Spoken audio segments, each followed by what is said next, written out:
Alright,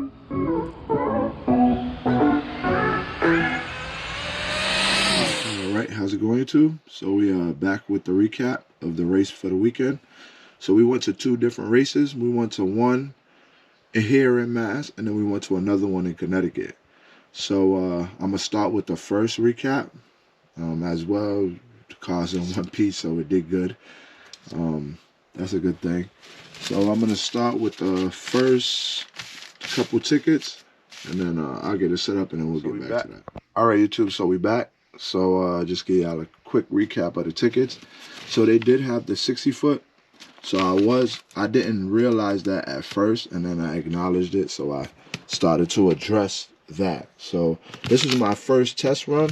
I ran 225 at 68. And then my next test run, I ran 220. So I'm chipping away at my 60 feet. So I'm trying to chip away at my 60 feet, but I'm at a 220 here. Then we go on to a 216. See, the 60 feet is down now. Anyway, we go into the first race. I'm pretty pleased with this. So we go into the first race. I ran a 214, which wasn't bad.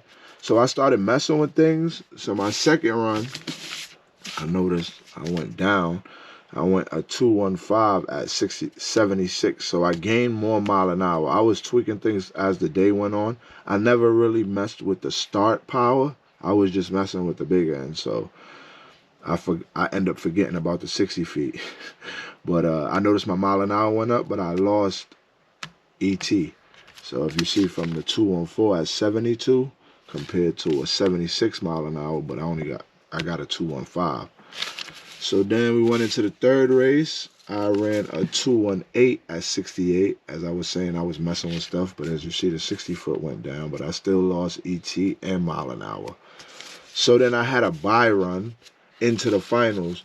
So normally out here, you won't run a bye run. Your round will go on.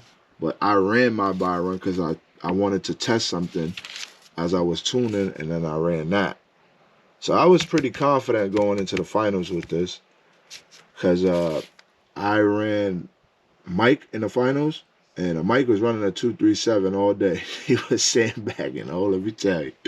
So as we went into the finals, my first, I think I ran a 214. I didn't grab the tickets for that. I think I gave it to Mike. But I ran a 214. Mike ran a 206. He beat me. We re-ran the race, and Mike ran a 19. And I was hitting the scramble button, and it upset the car, so I ended up running a 222. So shout out to Mike. Definitely put down as the first person I've seen in Mass to run a 19. So shout out to Mike. So it was a great day, but we also had a race coming up Sunday. So I used all of this as reference to Sunday. So getting this out the way, Sunday was pretty much a bang light special. So they had the BB Roadrunner, but it was a crown in the tree. Unfortunately, we couldn't run it, so it was a bang light special with a camera at the end. So when I first got there, we started testing. We got there pretty early, so we started testing the road hose grip. Oh, sorry, guys. All right, sorry about that. So the road hose grip, and shout out to Dirty Den as well. So the road hose grip, great. Hose power, should I say. So we took off. I took off, I think around in the 2.3s on the GNSS, and I started chipping away, and I believe I got to a 219. And then I went for one more test hit, and I ran like a 220 or a 221, something around there, that I wasn't satisfied. And then Chris from RNS came over to me, and I was mentioning it to him, and he goes, hey, if you're chasing numbers, you'll never be satisfied. You'll be chasing numbers all day, which is true. And so I stopped right there. I didn't test no more. I was just there to have fun after that. Everything else went out the window, and it was just fun, and I wanted to go from A to B. Consistency is something hard to beat, whether you're fast or not. If you're consistent, you're gonna win some races, because another person might turn up too much or whatever the case may be and spin, and your tune got you from A to B as it always did. But anyway, So I wanted to have fun through the day. I got people, as y'all seen in the video, I got people, it was a great turnout. So I got people way down in the back for the race and stuff like that. And so the first round I raced, I believe it was Ed. I didn't even get to set up my GNSS. We raced. I took the race. It was a close race.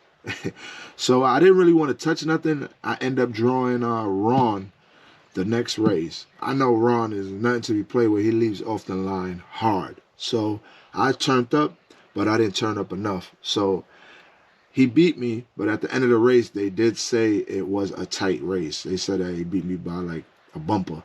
So I know if I was close to him, then I'm going in the right direction.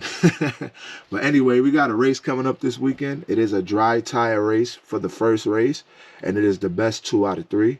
And then after that, we are going to do a prep race at the end. But we also have stock class and bracket that will. The way I'm gonna do it, I'm gonna thinking of doing it is gonna run stock class first, get that out the way, then run bracket because it's one and done in the bracket. And then we'll move on to the street eliminator, best 2 out of 3, and then we'll do a prep race at the end. And if enough people show for the 8th and 7th and 10th, we'll run those as well. We're gonna try to definitely move the day along fast as well. So yeah, but as I said, I'm happy with the car. Like I'm still learning things. So here's one thing I wanted to mention as well. So in Castle, in total, and the cheat time is 45 degrees, but I found another 20 degrees, and it's there. It's not hidden or anything. It's just there. I just haven't been using it. So now that I know about it, I will be testing with it. Excuse me. I did do some testing with it, and I have a video coming up after this one, of course. But I do want to get one more test hit in with it, because in total timing, I should be able to push out 65 degrees in total timing. Not saying that I need it, but I was maxed out at 45 already. Even though, so a quick example. So Sunday, I was running 2 1s. I mean, Saturday, I was running 2 1s and forgot I took 10 degrees of timing out of the ESC. So I had 35 degrees in total timing. And then I started to feed the car more timing. Now, in some ways, I see more mile an hour, but I didn't really gain ET. So I still have to work on my front half. But I was maxed out when I went Sunday with 45 degrees in timing. But now that I have 20 more degrees option, I should be able to see if that plays a part.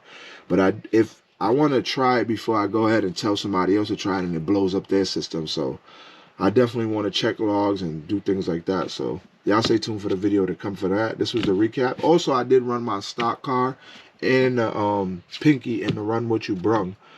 So Run What You Brung for Pinky, it was a truck at the end of the shutdown. And, you know, I'm going through the beams kind of fast, and I didn't want to hit the truck, so I let off early, and it cost me the race. The stock class, I end up taking that. Somebody did rent. I do have the ticket for that. I believe I left it up. Yeah, I think the ticket is right here. Might have left it upstairs, but anyway. Somebody was running a faster time than me, and he ran a 2:47 the first race in the finals. I knew he had me beat, but then the next 2 races he spun, and it got me to win. So I took the stock class, and Run What You Brung, I got eliminated, and for SC I was runner-up, second place. So overall, it was a good weekend. Every time you go out, you're learning. So for me as well, especially I'm talking about. So that's a good thing.